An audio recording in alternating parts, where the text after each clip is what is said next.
stood up and heartbroken, until an alpha king took notice. A werewolf romance. Prologue. Picture this, 200 people watching me stand alone at the altar. My white dress, my shaking hands, my eyes on the door, 1 minute, 2, 5, 10. He never came. And when I finally looked down at my phone, there it was. 1 message, 4 words. I found someone better. The gasp in that church, my mother covering her mouth, my father's fists going white, and me just standing there, the most humiliated woman in the state of Montana. But that was the last day of my old life. Because 3 hours later, in the cold and the dark, something ancient found me on the edge of those mountains. Something with gold eyes. Something that looked at me like I was the only person on earth worth saving. And nothing was ever the same again. Before we step into the story, tell me where you're listening from and what time it is in your part of the world. Are you hearing this under the midnight moon or in the quiet of the afternoon?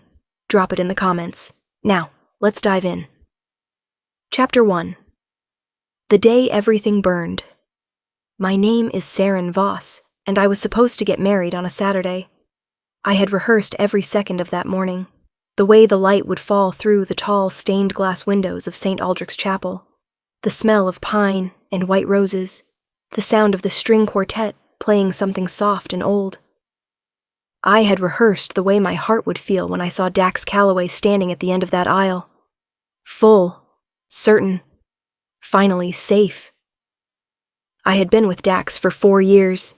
We met in college. He was a communications major, charming and loud, the kind of man who made everyone in the room feel like he was talking only to them.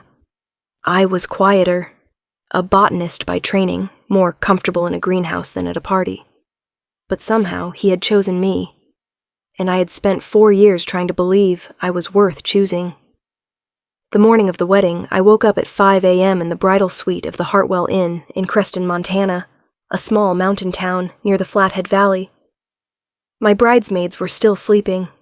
I sat by the window and watched the mountains in the dark, their outlines black against a deep blue sky, and I told myself, today is the first day of your real life. I had no idea how true that would turn out to be, just not in the way I imagined. The ceremony was set for 2 o'clock. By 1:45, all 200 guests were seated. My father, Edmund Voss, a quiet, careful man who had driven 11 hours from Oregon to walk me down that aisle, squeezed my hand outside the chapel doors. He smelled like cedar and old wool. He looked at me like I was the most important thing he had ever built. "You ready, little botanist?" he whispered. I smiled. More than ready.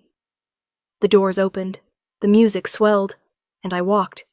I watched people's faces as I passed, cousins I hadn't seen in years, college friends dabbing their eyes, Dax's mother pressing a handkerchief to her lips. I kept my eyes moving toward the altar, toward the place where Dax was supposed to be standing. He wasn't there. I stopped walking. My father felt my hesitation and slowed beside me. The music kept playing, 3 more measures, and then the string quartet lost their nerve and trailed off, 1 instrument at a time, until the chapel was completely, devastatingly silent. The officiant, a kind, round-faced man named Pastor Ellery, looked at me with eyes full of something I never wanted to see directed at me. Pity. "Miss Voss," he said quietly, "perhaps we should—" My phone buzzed inside my bouquet. I had tucked it there because I was afraid of being unreachable on my wedding day. I had thought it was a precaution, a small, practical habit. I pulled it out. White roses fell. 200 people watched me read a text message on my wedding day. "Seren, I can't do this. I'm sorry. I found someone better. Please don't call." 4 sentences. No punctuation on the last one, like it ran out of breath. I read it twice. Then I folded my phone back into my palm, turned around and walked out the same doors I had just come through the gathered gasps and the murmuring, and my mother's single, sharp cry of my name, and I kept walking. I walked past the parking lot, past the line of ribbon-tied cars, past the road into town. I walked into the tree line at the base of the mountains, and I kept going until the chapel was just a white smudge through the pines, until the sound of voices faded, until it was just me and the cold October air and the sound of my own breathing. And then I stopped, and I sat down on a rock in my wedding dress in the middle of the Montana wilderness, and I cried. Not the quiet, photogenic kind of crying, the ugly, undone kind. The kind that comes from somewhere deeper than sadness, from the place where shame lives. Because the truth was, I had known, somewhere small and hidden inside me, that Dax didn't love me the way I loved him. I had known it for at least a year. I had seen the way his eyes moved when he thought I wasn't watching. I had felt the way his attention thinned, became translucent, began disappearing. I had told myself I was imagining it. I had worked harder to be worth choosing, and now I was sitting on a rock in a wedding dress, alone, in the dark, learning what a fool looks like from the inside. The sun went down while I was sitting there. I didn't notice until the temperature dropped sharply and the pines went from green to black.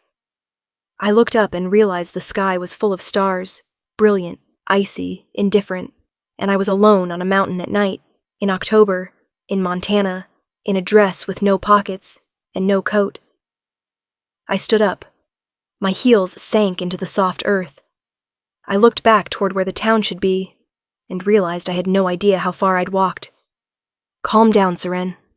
Think. Follow the slope downhill. Towns are always downhill. I started walking, but the trees were thick and the darkness was complete, and after 20 minutes I had the horrible, sinking certainty that I was walking in the wrong direction. The rock formations were unfamiliar. The slope was steeper than it had been before. And then I heard it. Movement. Close. Something large, moving through underbrush with controlled, deliberate silence, the kind of silence that is more terrifying than sound, because it means something knows you're there and doesn't want you to know it's coming. I froze. My heart stopped. The trees ahead of me went still. And then 2 eyes opened in the darkness. Gold. Not yellow, gold. Like the color of old coins lit from within. I should have screamed. I should have run. Instead, I stood completely still, my white dress glowing faintly in the moonlight, bouquet still clutched in my frozen hand, and stared back. The eyes blinked, and then a voice came from the darkness, low, careful, deliberate. You're lost. It wasn't a question. I swallowed. Yes. A pause.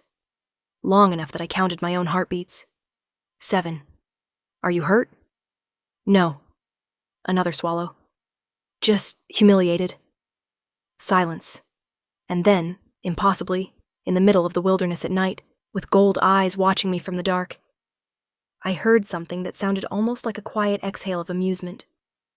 Come out of the trees, the voice said. I'll take you back to town. Every reasonable instinct told me to refuse, to wait, to call for help, to do anything other than follow a voice in the dark. But I was cold, and I was lost, and I was wearing a wedding dress on a mountain, and somewhere in the back of my mind, some deep animal part that didn't use words, was telling me the opposite of what my logic said. You are safer here than anywhere you've been in 4 years. I took a step toward the gold eyes, and the darkness moved. He stepped out of the trees. Tall, dramatically so. Wide across the shoulders, narrow at the waist, moving with the unhurried ease of someone who has never once been afraid of the dark. His hair was black, slightly long, pushed back from a face that was, I can only describe it as severe. Strong jaw, sharp brow. Mouth set in a line that looked like it had forgotten how to soften. He was wearing a dark field jacket, worn at the elbows, like he'd been in these mountains long before tonight. His eyes, in the moonlight, were dark, normal, human. But I had seen what they looked like in the shadow. Gold. He looked at me, at the dress, the wilted flowers, the tear-tracked face, and he didn't say anything for a long moment. Then, what happened? I got stood up, I said, because what else was there to say? At the altar. 200 people. Very public. He held my gaze. Something shifted in his expression. Not pity. Something older, more careful. "Then they didn't deserve you?" he said. Simple. Flat. No flourish. And somehow that was the thing that made me start crying again. He stood there while I did. He didn't move away, didn't offer platitudes, didn't tell me to stop. He just waited, the way mountains wait, patient, immovable, ancient. When I was finished, he turned and said, "This way." I followed him out of the darkness. I didn't know his name yet. I didn't know what he was. But something in my bones, something I had no language for, already knew that this man had just changed the entire shape of my life. Chapter 2. The Man with Gold Eyes. He walked like the forest was his floor. Not carefully, confidently. Not picking his way around roots and rocks, but moving through them the way water moves, choosing the path of least resistance with an ease that looked almost unconscious. He never used his phone for light. He never hesitated at a fork in the trail. I stumbled 3 times in my heels before he stopped and turned around. "Take them off." I blinked. "Excuse me?" He looked down at my shoes with the expression of someone solving a logistics problem. "The heels. Take them off. You'll move faster." "I'll cut my feet." "Less than you'll twist your ankle." He paused. "The ground is cold but dry. You'll be fine." I stared at him. He stared back. His face was patient in the way of someone who has said a thing once and considers repetition wasteful. I took my heels off.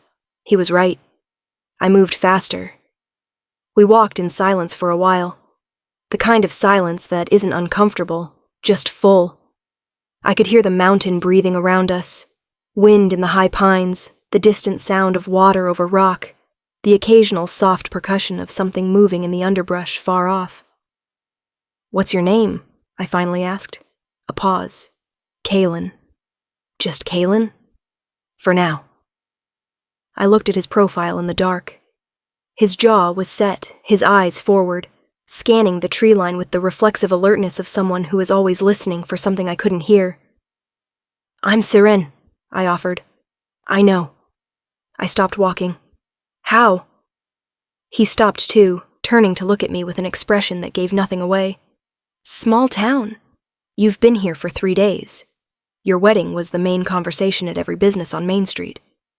A beat. "I was at the hardware store this morning. The man at the counter mentioned it." "Oh, right. Small towns." I started walking again, feeling slightly foolish. "Where do you live?" I asked. "Up the mountain." "That's not a specific answer." "No," he agreed without apology. I almost smiled. It was the last thing I expected to be doing tonight, almost smiling. And somehow that almost smile made the whole evening feel less like a wound and more like a strange, unfinished sentence. We reached the edge of the forest about 20 minutes later. The lights of Creston glowed below us, warm and small, the way towns look when you're above them, like a handful of embers someone cupped in their palms. Caelan stopped at the tree line. "You can see the inn from here," he said. "The white building with the green roof. Follow the road left." I looked. I could see it, and then I realized what he'd said. "You're not coming down?" "No." I turned to look at him. He was already half turned back toward the dark, his shoulder angled away, his hands loose at his sides. The moonlight caught the edge of his jaw, the line of his cheekbone. "Why?" I asked. He was quiet for a moment. Then, "I don't go into towns at night. That's a strange rule." He looked at me over his shoulder. Those eyes, dark now, but I remembered the gold. I remembered the gold. "I have several strange rules," he said. And he walked back into the trees. I stood there at the edge of the mountain, barefoot in my wedding dress, holding my heels in one hand and my dead bouquet in the other, watching the darkness swallow him whole. And my first thought, my very first thought, before grief or humiliation or common sense could interrupt, was, I need to see him again. The inn was chaos when I got back. My mother, Petra Voss, 5'2" and formidable, met me at the door with the expression of a woman who had cycled through 5 emotions in my absence and was currently operating on controlled fury. "Seren Voss," she said, her voice very quiet, which was worse than shouting. "Where have you been? I've had your father out with a flashlight. I'm fine, Mom." "You are standing in the parking lot of a hotel in a wedding dress with no shoes. I know. And dirt on your hem, and what is that in your hair? Is that a pine needle? Mom."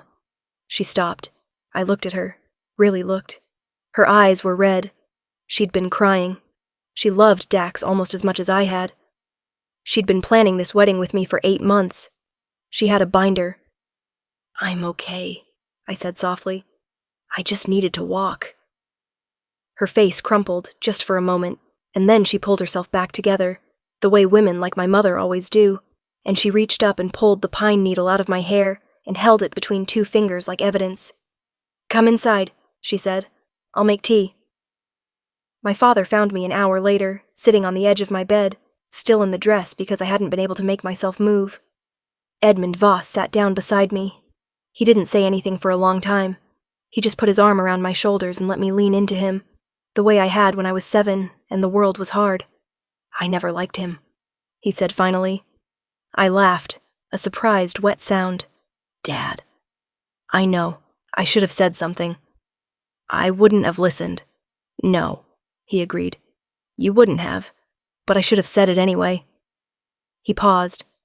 "Your grandmother had a word for men like Dax. She called them borrowed sunshine, bright when they want something, gone when the weather changes." I closed my eyes. "That's accurate." "You are not borrowed sunshine, Seren." His voice went serious and careful, the way it got when he meant something completely. "You are the real thing. Don't let him make you forget that." I didn't answer, but I held on to the words. That night I couldn't sleep. I lay in the dark of the bridal suite, the flowers still everywhere, the champagne still in the ice bucket, untouched, and I stared at the ceiling and thought about Gold Eyes. I thought about the way Caelan had walked, the way he'd looked at me without pity, the way he'd said they didn't deserve you, flat and certain, like a fact, and then hadn't said another word about it, hadn't asked me to perform my grief or explain it or make it smaller. I thought about those eyes, not brown, not hazel, gold. Animals had reflective eyes at night. Tapetum lucidum. I knew the biology. I was a botanist. Biology was adjacent. Dogs, cats, deer, wolves. But that wasn't reflection. That was something lit from inside. I sat up in bed. My phone was on the nightstand. I picked it up. Dax's message was still there. I read it one more time. "Seren, I can't do this. I'm sorry. I found someone better. Please don't call." I stared at it for a long time. Then I deleted it. Not the thread, just that message. I kept the rest of our 4 years of conversation, because that history was mine, and I wasn't going to pretend it didn't exist. But that last message, that small, cowardly goodbye, didn't belong in my phone or in my mind. Gone. I put the phone down. Outside the window, the mountains were enormous and dark, and somewhere up there, a man named Caelan was moving through the trees that he knew better than most people knew their own homes. I have several strange rules. Who was he? The question followed me into sleep, and in my dreams his eyes were gold again, and he was watching me the way the mountains watch a storm, ancient and certain and entirely unafraid. Chapter 3. The Thing About Small Towns. I was supposed to leave Creston the next morning. The original plan, the one that had existed in the world where Dax Calloway showed up at that altar, was to drive from the church to the airport and fly to the Azores for a 2-week honeymoon. I had a travel bag packed. I had a window seat booked. Instead, I sat across from my mother at a corner table in the inn's breakfast room, watching her dismantle a croissant with the systematic focus of someone who needed something to do with her hands, and said the words I hadn't planned to say. "I'm going to stay." She looked up. "In Creston?" "For a little while. A week, maybe. I stopped. What did I need? I tested words in my mind. Space, quiet, mountain air. None of them were the real answer. "I need to not go home yet," I finished. Home feels like all the questions I can't answer. My mother studied me for a long moment, the way she did when she was deciding whether to argue. Okay, she said finally. I'll stay with you. No, Mom, please, I love you. I need to be alone. She didn't like it, but she understood it because she knew me. She knew that I processed things privately, in soil and silence, that I worked out my hardest feelings the way a root works through rock. Slowly, invisibly, from the inside, she left after breakfast. My father gave me a long hug at the car door and whispered, "Call me if the mountains talk back."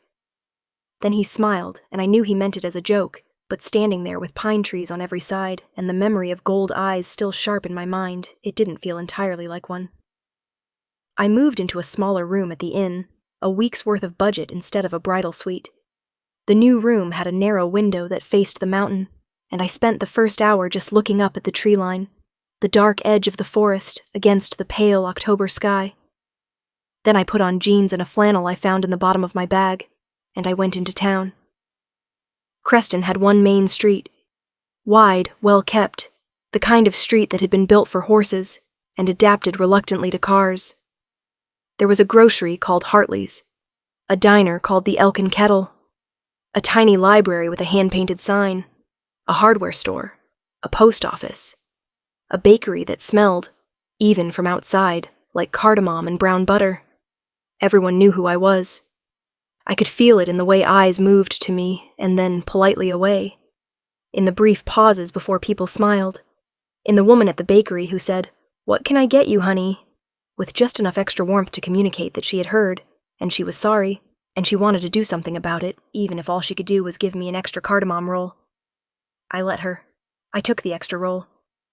I sat on a bench outside the bakery and ate both of them and stared at the mountains and decided that humiliation was, at minimum, calorically survivable. I found the greenhouse by accident. I was walking the side streets, the residential grid that ran behind Main Street, lined with old craftsman houses and enormous spruce trees, when I came around a corner and stopped. There, in the side yard of a long, low building at the edge of town, was a greenhouse.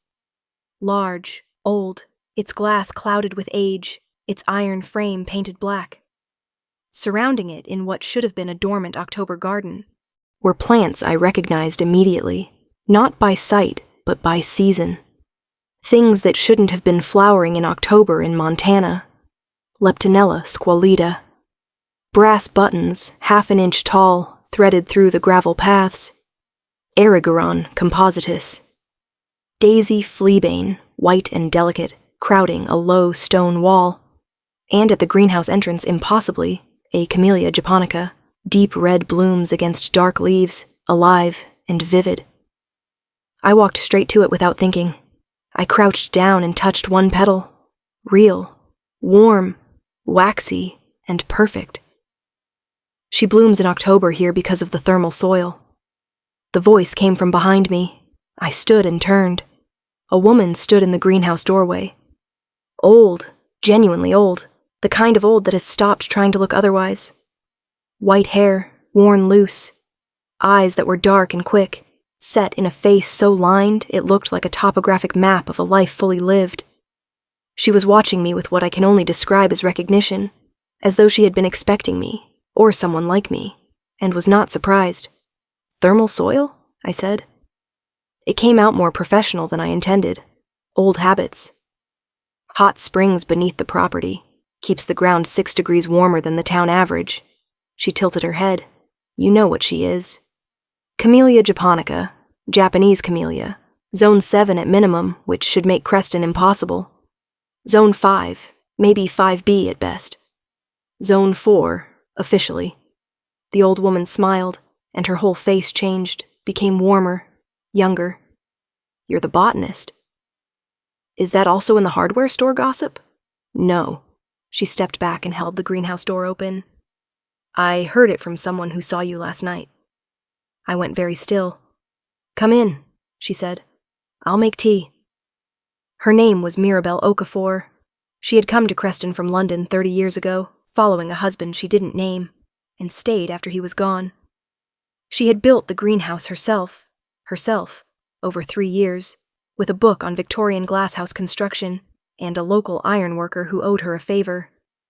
Inside it was warm and dense and rich-smelling. Tables of seedlings, rows of herbs, a lemon tree in a clay pot, a fig, heavy and glossy, taking up a whole corner. I felt my shoulders drop about 3 inches as I walked in. "Sit," Mirabelle said, gesturing to 2 wooden chairs near a small iron stove. "Tell me about yourself, not the wedding. The other parts." So I did. I talked about my work, seed banking specifically, the preservation of mountain wildflower species across the Pacific Northwest. I talked about my greenhouse at home, smaller than this one, badly heated. I talked about my father's cedar smell and my mother's binder and the cardamom rolls. Mirabelle listened the way very old people listen, completely, without preparing her next sentence. When I finished, she poured more tea. "You said someone told you about me," I said carefully. "Someone who saw me last night." She looked at me over her cup. "Caelan." My pulse did something. "He came by this morning," she said. "Before dawn. He does that sometimes, drops things on my doorstep. Firewood, this time." A pause. "He mentioned there was a woman on the mountain last night, in a wedding dress." Her eyes were steady and knowing on my face. He seemed not concerned, but attentive, which for Caelan is unusual. "You know him well?" "I've known him for a long time." She set her cup down. "He's not an easy man to know, but he's a good one." Another pause, heavier. "He doesn't usually take notice of people." I looked at my hands. "He helped me find my way back to town." "I know." She was quiet for a moment. "He's the reason I asked you in, if I'm being honest. I wanted to see what kind of woman gets noticed by Caelan Ashvane." The name landed. Ashvane. Strange and resonant, like something from a coat of arms. "What do you think?" I asked, and I wasn't entirely sure I was joking. Mirabelle picked up her teacup again and looked at me with those dark, quick eyes. "I think," she said carefully, "that you are exactly the kind of trouble this mountain has been waiting for." Chapter 4. What Runs in the Blood. I went back to the forest edge that evening. I'm not going to pretend it was accidental. It was not accidental. I put on my warmest coat, a dark wool thing I borrowed from the inn's Lost and Found, which smelled like someone else's cedar and pine. And I walked to the tree line at the base of the mountain, and I stood there in the October dusk and waited. I waited for 20 minutes. The light went from gray to gold to nearly nothing. He didn't come. I felt idiotic. I was a woman with a canceled honeymoon, standing at the edge of the woods, hoping a stranger with strange eyes would appear because of... What? Because he'd walked me home? Because he'd said 4 words that had felt more like being seen than 4 years of love letters? I turned to go. "You came back." I spun around. He was already there, not emerging from the trees, but standing at the very edge of them, still and dark, like he'd been there before I arrived, and I simply hadn't seen him. Which was impossible. I had been looking directly at that tree line. "I wanted to say thank you properly," I said. "Last night I was... grieving." "Yes." He said it simply, without embarrassment. "You don't need to explain it." "I'm Seren," I said again, because it seemed important for him to know it in daylight, or what was left of it. "I know." He looked at me steadily. "Mirabelle told me you visited." "She told me you left firewood." "She's old. Her woodpile was low." "Before dawn." He didn't answer that. He looked at me. A long, level look that felt less like appraisal and more like reading. Like he was not looking at me but into something, checking something. Some interior weather that I couldn't name. "What are you doing in Creston?" he asked. "I was going to leave. I decided to stay." A pause. I'm not entirely sure why. Something moved at the corner of his mouth. Almost imperceptible, but there. "What is it?" I asked. "You're honest," he said, like it was slightly unusual. "Most people, if they don't know why they've done something, pretend they do." "It seems exhausting." "It is." He looked up at the mountains. The last light was on the high peaks, gold and fading. In its reflection, his eyes picked up that hue again. Not full gold, not like the night before, but close. "Caelan," I said carefully, "can I ask you something strange?" He looked back at me. "Yes. Your eyes. Last night, in the dark?" I paused, watching his face. No alarm, no shift. He was very still. "They were gold." A long silence. "Reflection?" he said. "No, not reflection. I'm a scientist. I know what reflection looks like." Another silence. Longer.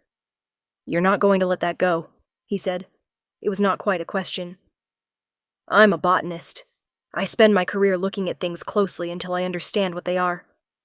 I kept my eyes on his. "I'm not afraid of what I saw. I just want to understand it." He studied me for a long moment. The last gold light touched his face, his jaw, the bridge of his nose, the sharp line of his brow. "Come back tomorrow," he said. "Same time, I'll have an answer for you." He turned. "Wait," I said. He paused. "Are you dangerous?" I asked. He considered it.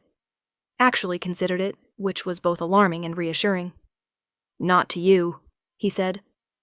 And then he walked into the trees. I didn't sleep again that night. Instead, I opened my laptop and started searching. Not for Caelan. I had no last name yet, only the one Mirabelle had given me. But for the mountain. Creston's history.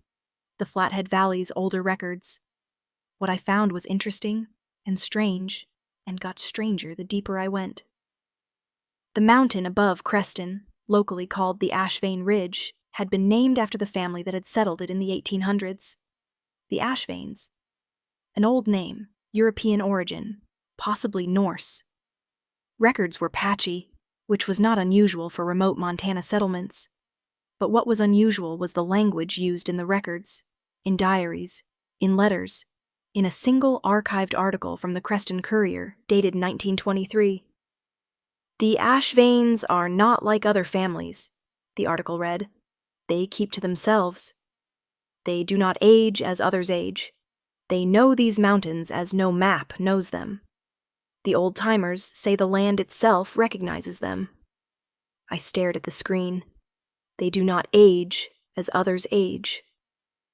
I thought about Mirabelle. I've known him for a long time.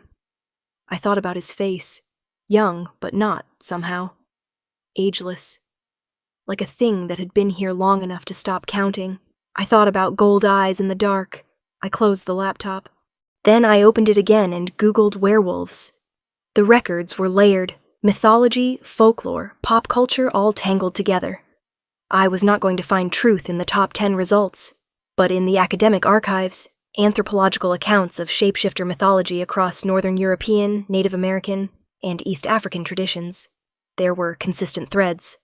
Not monsters, not mindless beasts, guardians, apex protectors, bound to specific territories.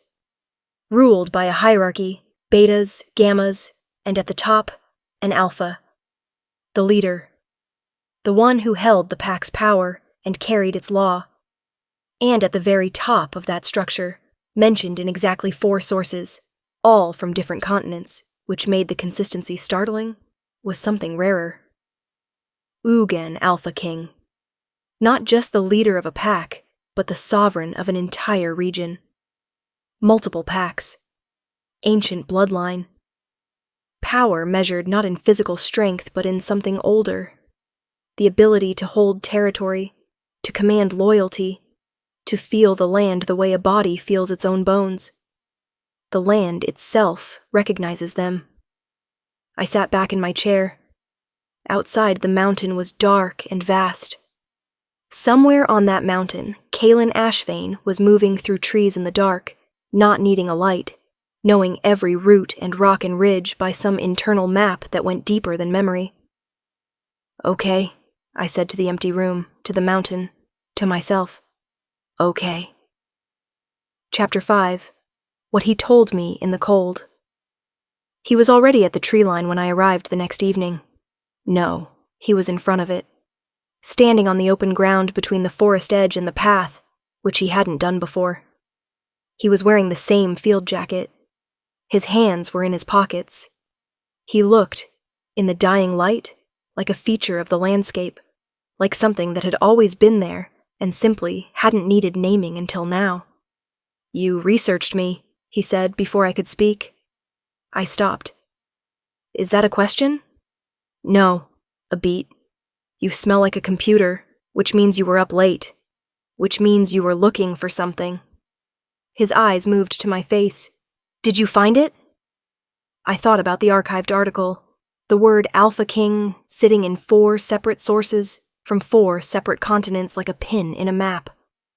"I found the Ashvane Ridge records," I said carefully, "and an article from 1923, and some academic folklore." He was quiet for a moment. "And what conclusion did a botanist with a PhD draw?" I looked at him steadily. "That I'd like to hear it from you." He tilted his head, barely, but I was watching closely. "Come sit down," he said. There was a fallen log at the edge of the tree line, broad and long, its bark worn smooth from years of weather. He sat on one end of it. I sat on the other. The space between us was about 3 feet, close enough for conversation, far enough for thought. He looked at the mountain for a while. I waited. "My family has held this territory for over 200 years, he began. His voice was low and careful, the way it was when he chose his words one at a time. "We came from the north, Norway, originally, then Canada, then here. The Ashvane bloodline goes back much further than that. Thousands of years if the records can be trusted, which they largely can't." He paused. I kept absolutely still. "We are what the old accounts call Vargr. What your mythology calls werewolves, though that word flattens something complex into something cartoonish." A long pause. "We shift between human form and wolf. It is not a curse. It is not a disease. It is what we are, the same way your brown eyes are what you are." I let the silence sit for a moment. "How many of you?" I asked. "In my pack, 18. In this territory, meaning the 2 packs under my authority, 43 adults. Under my authority." I held that carefully. "You're the Alpha King," I said. He looked at me. His expression didn't change, but something shifted behind his eyes. A slight recalibration. "Where did you find that term?" 4 different academic sources. Different continents. Different centuries. That kind of consistency tends to mean something real. A pause. "Yes," he said. "I hold the Alpha King's title, which means I am responsible for every pack member in this region. For their safety, for their conflicts, for the human communities that border our territory." He looked away again. "It is not a glamorous role. It is mostly logistics and arbitration."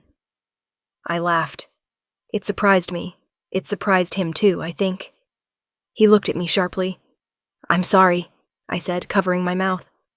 "It's just, you described being the supreme ruler of a supernatural civilization as logistics and arbitration, and something about that is deeply funny to me." He looked at me for a long moment, and then slowly, like something rusted turning, he almost smiled. Not a full smile. Not even half. Just the very beginning of one. A slight release at the corner of his mouth that lasted about 2 seconds before he caught it. But it was there. I saw it. "You're not afraid," he said. "Should I be?" "Most people, when I tell them, are afraid.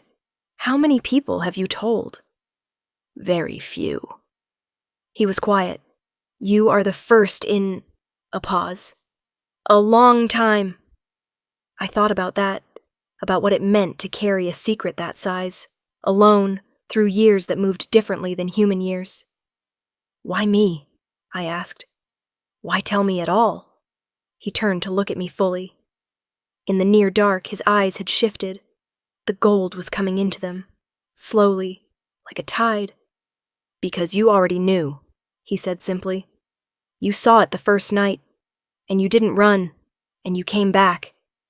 And you looked me directly in the eye and said you weren't afraid." He paused. Lying to someone like that would be an insult. I met his gaze. Can I see it? I asked. Your eyes. The way they were that first night. He held my gaze, and slowly, steadily, the gold rose in his irises, spreading from the center outward, warm and deep and ancient, like something lit from a place below the surface of him, like firelight seen through amber. I didn't blink. I didn't move. Okay, I said softly. Okay. Still not afraid? He asked. His voice was very low. No, I said. And then, because I was a scientist and honesty was my only real skill, I'm something, but it's not fear. The gold eyes stayed on me for a long moment. Then he looked away, and they slowly faded back. We sat on that log for another hour, talking, really talking, for the first time. I asked questions and he answered them, and for every answer he gave I offered something back. A piece of myself, a piece of my history, the botany and the seed banking, and the greenhouse, and my father's cedar smell. He listened the way mountains listen. At one point, in a pause, I asked, How old are you? He considered it. In human years? Yes. I'm not certain that maps directly. A pause. If you're asking when I was born, 1887.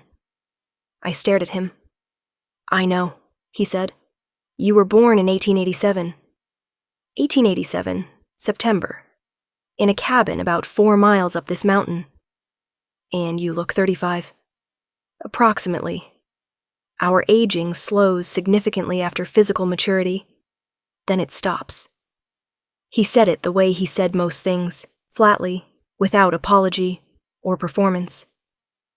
I looked at his face, at the lived-in severity of it, at the small, barely there lines at the corners of his eyes that were not from age, but from something else, from years maybe, from weight. Does it get lonely? I asked. Living that long? He was quiet for a long moment. Yes, he said. One word, but the weight behind it was enormous. I wanted, very badly, to move the 3 feet between us on that log. I didn't, but I wanted to. Chapter 6. What the pack smelled word got through the pack faster than I expected. Caelan told me about it the following evening, 2 days into what had become a ritual, our meetings at the tree line at dusk, that log, that cold open space between the mountain and the town, with the same flat informational tone he used for everything, which I was beginning to understand was not coldness, but precision. There's been talk, he said, about me, about you being here, about the time you're spending at the edge of the territory. A pause. Packs are sensitive to things that are new, to things their alpha takes notice of. I processed that, and how have you taken notice of me, from their perspective? He looked at me sideways. You've been at this tree line 5 evenings in a row. You've been here waiting all 5 evenings. Yes, he didn't flinch from it. They noticed that. There was something in this that made my chest do something complicated. I looked out at the mountain. Are they angry? I asked. Not angry. Uncertain. He paused. I have not taken an interest in a human in a very long time. Some of them are protective. Some are curious. One of them is... He stopped. What? Hostile, he said. I turned to look at him. Hostile how? Her name is Vielle. She's been in my pack for 60 years. He chose his next word carefully. She had expectations, about her position relative to mine, about what my attention meant. I understood immediately. She expected you to choose her. She expected something I was never going to give her. His jaw tightened slightly. I should have made that clearer. That's a failure on my part. You're very honest about your failures. I have enough of them. Cataloging them is the least I can do. I almost smiled, but I could feel the weight under this conversation. What does hostile mean? I asked. For a werewolf? He looked at me steadily. It means she's watching you. It means she will test you at some point. Through social means first. She's careful. A pause. It means I want you to tell me if anything feels wrong. I can take care of myself." "I know that," he said, and he said it like he meant it, not dismissively, but with genuine respect. "I'm not suggesting you need protection. I'm suggesting that you deserve to know who is watching you." He paused, the same way I would want to know. I looked at his profile in the fading light. "You're a very unusual man," I said. "You've mentioned the strangeness of my rules before." "No, I mean," I paused. "The men I've known either protect you without telling you anything, which makes you feel small, or they tell you everything as a way of making themselves feel important. You just give me the information and trust me to use it." He was quiet. "That's what respect looks like," he said. "I thought it was normal." "It is not common." He absorbed that. Something moved in his face that I couldn't quite name. "I met Vael on the 3rd day. I hadn't been looking for it. I was in Mirabelle's greenhouse, helping repot a stubborn fig cutting that had been resisting new soil for 2 weeks, when the greenhouse door opened and a woman walked in who was not Mirabelle. She was tall, nearly Caelan's height, with red hair and cheekbones that could have been painted. Beautiful in the specifically designed way that makes you aware of the effort behind it, or in her case, the power. She moved the way Caelan moved, that controlled, deliberate ease, but where his was quiet, hers was performative. She wanted you to see it. She looked at me like I was a potted plant someone had placed in the wrong window. "You're Seren," she said. "And you're Vael," I said, because announcing that I knew her name seemed like the correct chess move. Her eyes sharpened. She hadn't expected that. "Caelan mentioned me," she said. "He mentioned that you've been watching me." I kept repotting. Fig cuttings don't care about pack politics, and I found this focusing. "He said you'd test me eventually. I assume this is the social round." A long silence. "He told you that?" "He tells me things," I said. "That seems to be how we work." She moved further into the greenhouse. I kept my eyes on the cutting, monitoring her position in my peripheral vision. "You're human," she said. "You understand what that means, among us? What limitations that creates? Why don't you tell me what you mean specifically, instead of being vague about it?" I pressed the new soil carefully around the fig's base. In my experience, vagueness is usually a way of making a threat without being accountable for it. Another silence. Sharper. "I mean," she said carefully, "that you will age. In 20 years you'll be 50. In 40 you'll be 70. He will look exactly as he does now." She paused. "I am asking you to consider what you're beginning, and what he might be losing sight of." I sat back and looked at her. And here is the thing I understood in that moment, looking at Vael's brilliant, controlled face. She was not entirely wrong. The question she was raising was real. I had thought about it myself, in the dark of the inn, in the small hours. But the question was mine to carry, not hers to weaponize. "I appreciate that you're concerned for him," I said. "I think you should tell him that yourself, if you are, directly. Not through me." I picked up the fig cutting. "And I think you know the difference between concern and jealousy, even if you've decided not to acknowledge it today." She stared at me. I held her gaze. She left. Mirabelle appeared from behind a row of lemon trees, where she had apparently been listening the entire time. "That," she said, "was exceptionally well done." Chapter 7. The night it broke open. Something shifted in Caelan after the Vael conversation. I told him about it that evening at the tree line, all of it, word for word, because I had promised myself I would be honest with him the way he was honest with me. He listened without interrupting. His face stayed still, but the gold came up slowly in his eyes. Not gentle this time. Something hotter. When I finished, he was quiet for a long moment. "She had no right," he said. "She thought she did. She was wrong." His voice was flat and very final. "Caelan." I waited until he looked at me. "I'm not reporting this so you'll punish her. I'm reporting it because you asked me to tell you if something felt wrong. And it did feel slightly wrong. and I think you should talk to her honestly about what you want." I paused. She's been in your pack for 60 years. She deserves honesty more than she deserves consequences. He looked at me for a long time. "You're defending her," he said, and he sounded genuinely puzzled. "I'm being practical. Punishing her doesn't solve the problem. The problem is that she's been operating on assumptions you never corrected." I met his eyes. "You said earlier that was a failure on your part. So correct it." He absorbed that. Slowly. "You are nothing like anyone I have ever met," he said. "Is that a complaint?" "No." The word was quiet and certain. "It is absolutely not a complaint." We sat there longer than usual that night. The moon came up, full, enormous, and the mountain went silver and black, and Caelan told me things he said he'd never told anyone. Not in the way of someone confessing, but in the way of someone who had been carrying something heavy for so long that setting it down, even briefly, felt like the most extraordinary relief. He told me about his first century, about learning what he was, slowly, across decades, about the weight of the Alpha King's title, how it had come to him not by choice, but by birth, by bloodline, in a formal ceremony he was 17 years old for and didn't fully understand until he was much, much older. He told me about the people he'd lost, pack members, humans he'd cared for. The friend who died in 1943.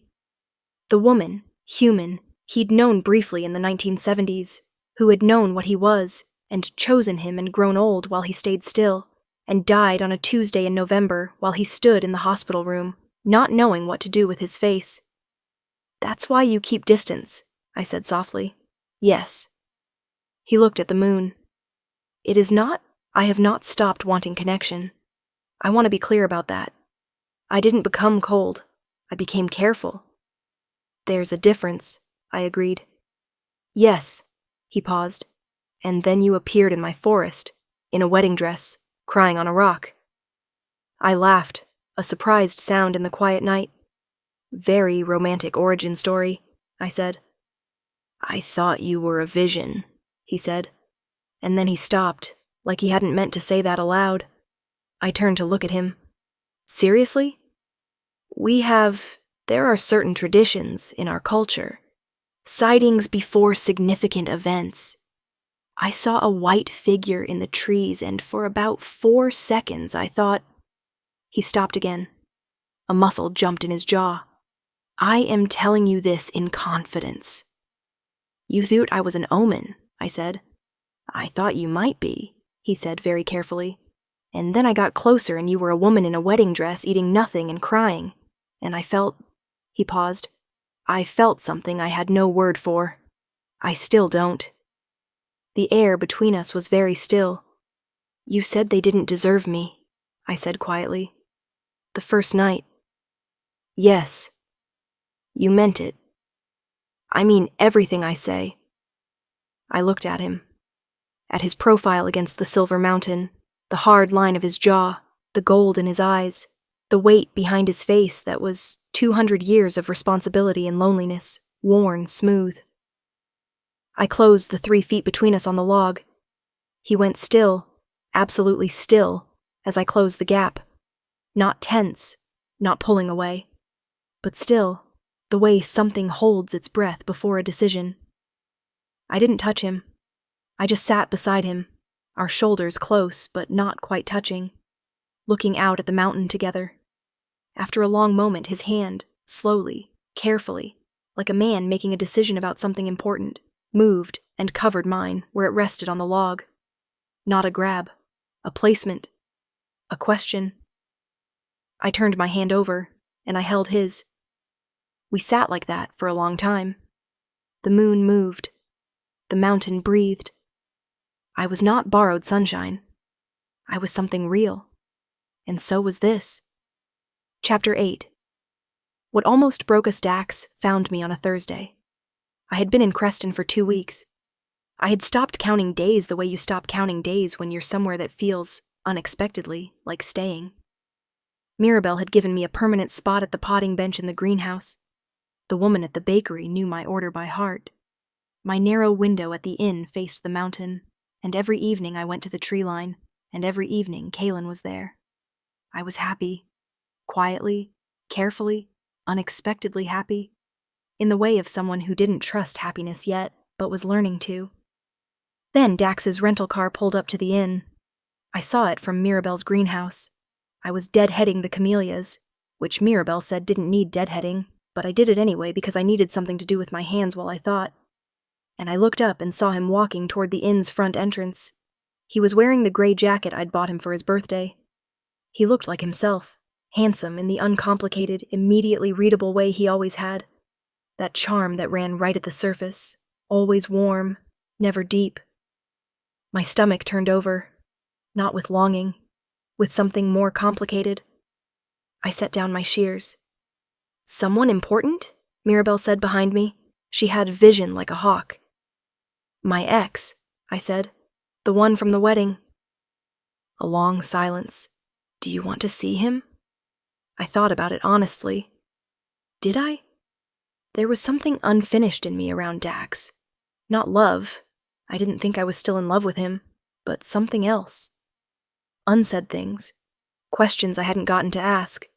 A version of myself I needed to officially close. "Yes," I said. "I think I need to."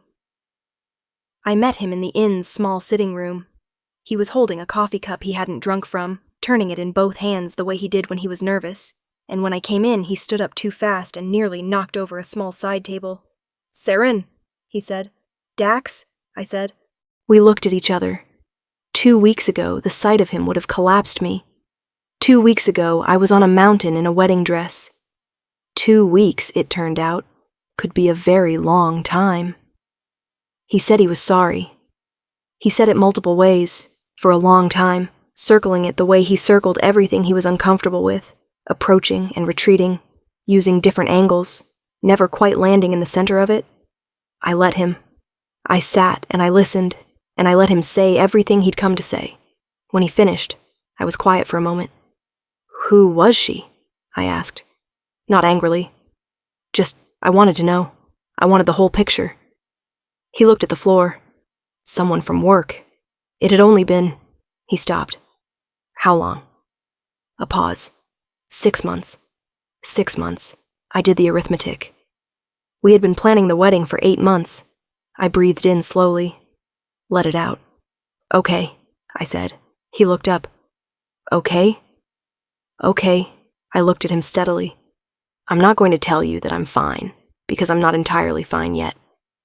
But I want you to understand something." I paused. You leaving was the right thing to do. Not the way you did it. The text, the altar, that was cowardly, and you know it. But the leaving itself was correct.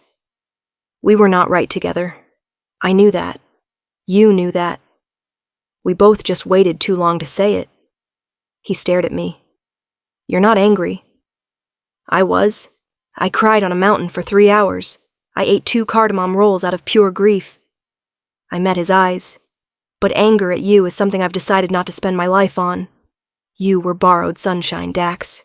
And I spent 4 years trying to make you the sun. I paused. I've been here for 2 weeks and I found something more real than anything we had together. So in a strange way, thank you. He looked at me for a long time. Then quietly, "You met someone." "Yes." "Here? In Creston?" "Yes." He looked at my face, and whatever he saw there, whatever the 2 weeks had written on me, made him swallow and look away. "He's good to you?" he asked.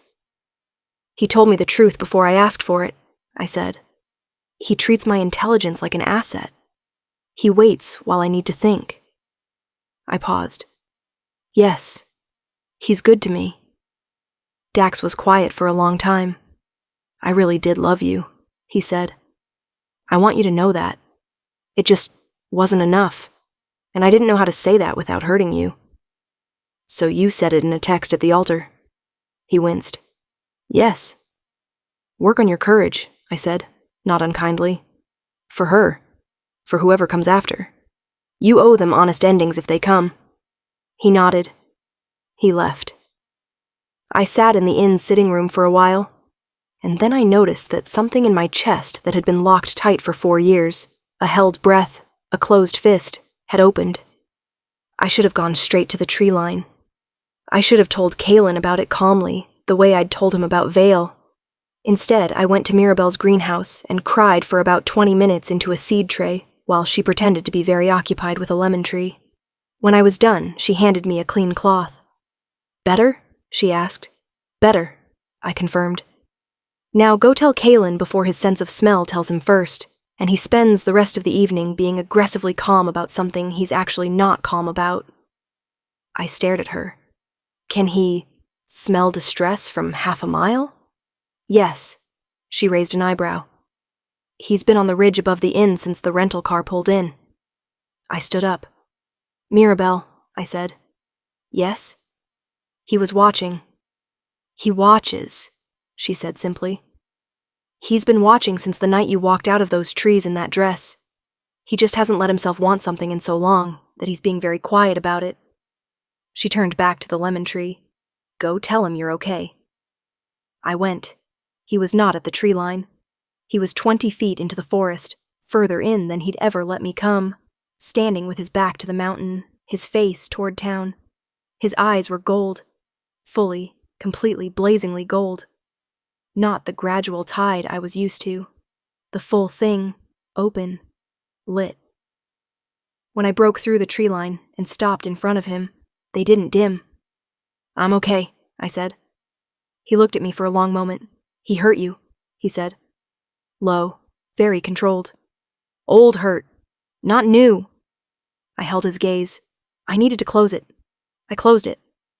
I stepped closer. "I'm okay, Caelan. I promise."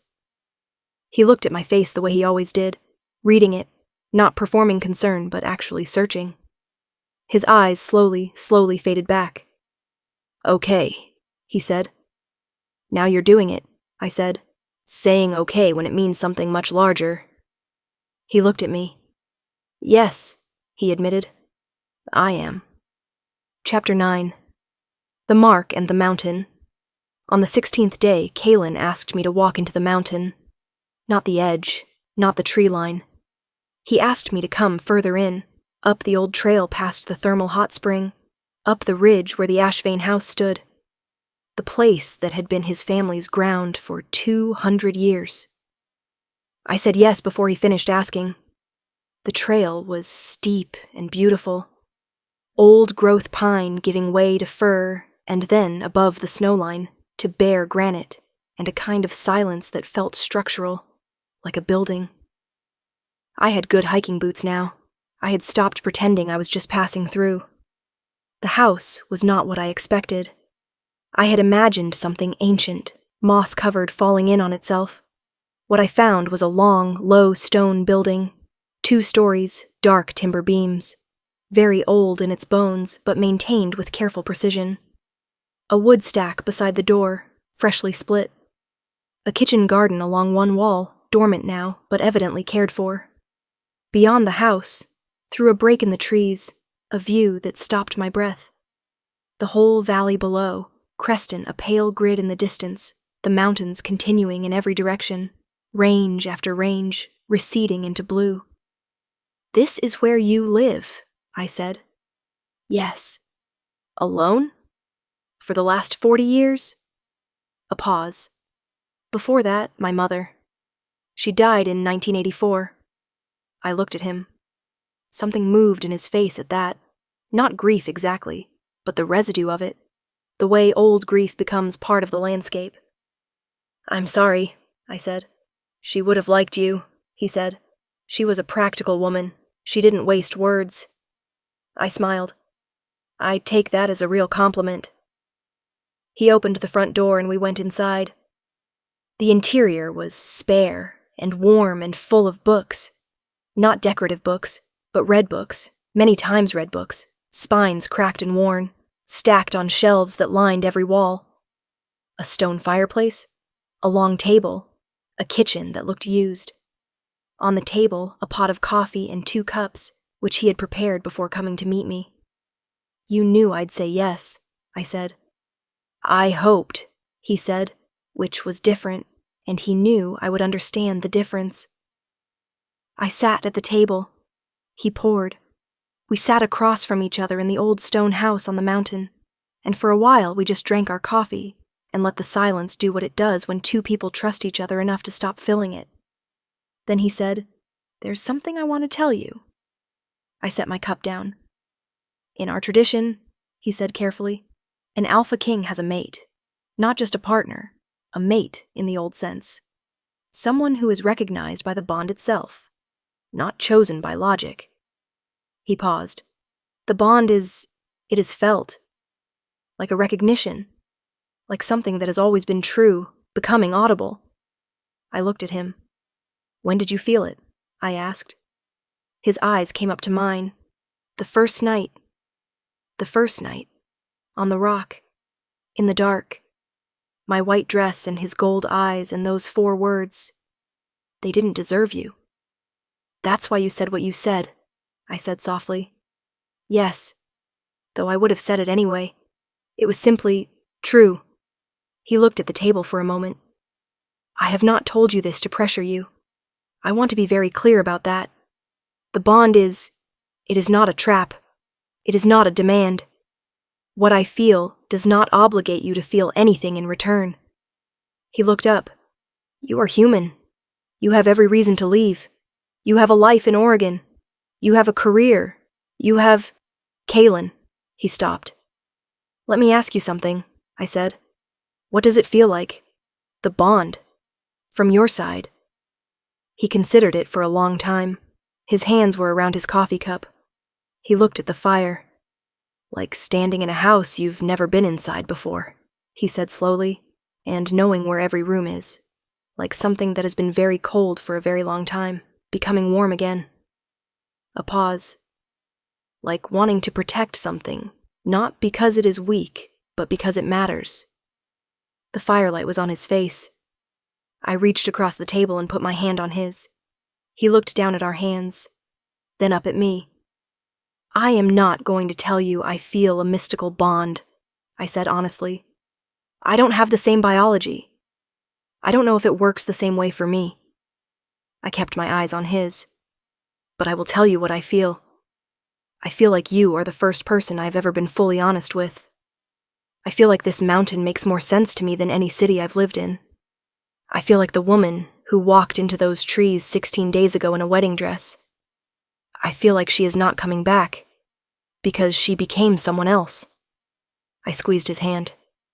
"I don't know what the future looks like. I know it's complicated. I know I'll age, and you won't, and we'll have to find a way to live with that. But I am not afraid of complicated things." I met his eyes. "I would like to try, if you would." The gold rose fully in his eyes. He turned his hand over and held mine. "Yes," he said. Quietly, completely. "I would."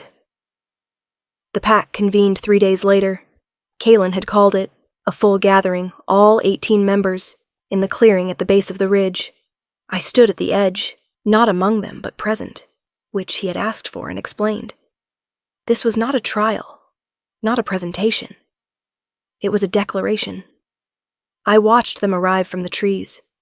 Some in human form, some... And this part still sent electricity through me. The good kind, some shifting as they came into the clearing, form flowing into form, the movement so fluid it looked less like transformation and more like a long inhale. They were extraordinary. Vielle was there. She looked at me across the clearing, and I looked back, and something passed between us that was not friendship, but was perhaps the precondition of it. Mutual recognition. She knew what I was. I knew what she was. We would carry it without drama. Caelan stood in the center of the clearing, and he spoke to his pack in a language that was half English, half something older. Something my ears caught the music of without catching the words. But I didn't need the words. I watched their faces as he spoke, watched the way attention moved when he was at the center of it. Not because he demanded it, but because he was the kind of person that a room organized itself around. A gravity. Something fundamental. At the end, he turned and looked at me, and I walked into the clearing. I stood beside him, and the pack, slowly, one at a time, dipped their heads. Not in submission, not in welcome entirely, in acknowledgement. I see you. You are real. You are here. It was enough. Chapter 10. What Stays. The week I finally went back to Oregon, I cried in the car. Not from sadness, from the strange, specific grief of leaving a place that has become part of you, knowing you're coming back, but still feeling the distance before you've even gone. Caelan stood at the side of the road while I loaded the last bag into the car. He was wearing the field jacket. His hands were in his pockets. He looked like he always looked, like a feature of the landscape. 6 weeks, I said. 6 weeks, he agreed. I'll call every night. You'll try. You'll forget sometimes. The fieldwork will pull you. I looked at him. I will call every night, I said firmly. The corner of his mouth moved, that almost smile that I had catalogued carefully and treasured. Okay, he said. I went to him and put my hands against his chest, looking up. He looked down. His eyes were dark and warm and gold at the edges. Don't disappear, I said. I've been on this mountain for 138 years, he said. I'll be here. I kissed him, brief, warm, the kind of kiss that is a promise rather than a goodbye, and I got in the car. I watched him in the mirror until the mountain road curved, and he disappeared. 6 weeks, it turned out, was approximately 5 weeks and 4 days longer than I could manage. I was back in Creston at the end of week 1. I sat in the parking lot of the Hartwell Inn, looking at my phone and the number of messages I'd accumulated in 7 days. My department chair asking about the glacier study, my assistant asking about the seed bank audit, 3 conference invitations, a call from my mother asking when I was coming home for the holidays. I looked at the mountain. I called Mirabelle. I'm back, I said. I know, she said. He's been at the tree line since noon. The thing about a life change is that it doesn't happen in a single dramatic moment. It happens in accumulation, in the series of small decisions that add up over weeks and months to a life that looks completely different from the one you started with. I didn't quit my career. I never intended to. What I did was talk to my department chair about remote work and field sites and whether the glacier study could be anchored from a base in Creston, Montana, which turned out to be not only possible but preferable, because the Flathead Valley had 3 seed populations I'd been wanting to study for years and had never had proximity to. I kept my apartment in Oregon for 4 more months. I went back twice for conferences and equipment, and both times I drove back to Montana with the specific, settling feeling of heading toward something rather than away from it. I moved into a smaller place in Creston in the spring, a craftsman house 2 blocks from Mirabelle's greenhouse, with a garden that was a disaster, and a south-facing window where I put the first of what became a very ambitious indoor seed collection. Caelan came down to town more than he had before. Not dramatically, not all at once, but I would look up from the bakery counter and he'd be coming through the door, or I'd turn from the greenhouse potting bench and he'd be standing in the doorway, that field jacket, that face, that almost smile. The pack adjusted. As with most things, the reality of me turned out to be less threatening than the idea of me. I learned their names. I learned their histories, as much as was offered. Fael and I had a long, honest conversation one afternoon in Mirabelle's greenhouse, Mirabelle strategically absent, and came out the other side with something I would call respect, and she would probably also call respect, though neither of us would use the word friendship for at least another 6 months. Then we would. The moment I knew, the moment I was completely, calmly certain, came in September. 1 year after the wedding, that wasn't. I was in the greenhouse. It was early morning, before Mirabelle arrived, before the town was fully awake. I was repotting the same Japanese camellia that had first stopped me in the side yard, transplanting it into a larger container, talking to it the way I talk to all my plants, which Caelan had discovered 6 months in, and had said with full seriousness that he found deeply practical. The greenhouse door opened. He came in without announcing himself, which he did now, not barging, but with the ease of someone who has been given the implicit permission that comes from belonging somewhere. He set a coffee cup down on my potting bench without a word. I kept working. He watched me work. He did this often. Just watched, quiet, present, not needing to fill the air. "This is the one from outside," he said finally. "The camellia. She needed more room. She was getting root-bound." He looked at the plant, then at me. "You're staying," he said. Not a question. Something he was saying out loud for the first time, marking it. I pressed the new soil down around the camellia's roots, checked her base. She was secure. She was going to be fine. "I'm staying," I said. He was quiet for a moment. "Good," he said. Flat. Certain. The way he said everything he meant. I looked up at him, at those eyes, dark in the morning light, gold at the rim. I thought about the woman who had stood at an altar 200 people watching and felt herself disappear. I thought about the rock in the dark, the white dress, the broken flowers. I thought about 4 words in a text message and what it felt like to be told you were replaceable. And I thought about what had grown from that rock in the 230 days since. Something real. Something that had not been chosen for me, had not been a consolation prize, or a second chance, or a rebound. Something that I had walked toward, barefoot in a wedding dress, led by nothing but some deep animal certainty that said, "Here. This direction. This is right." I picked up the camellia.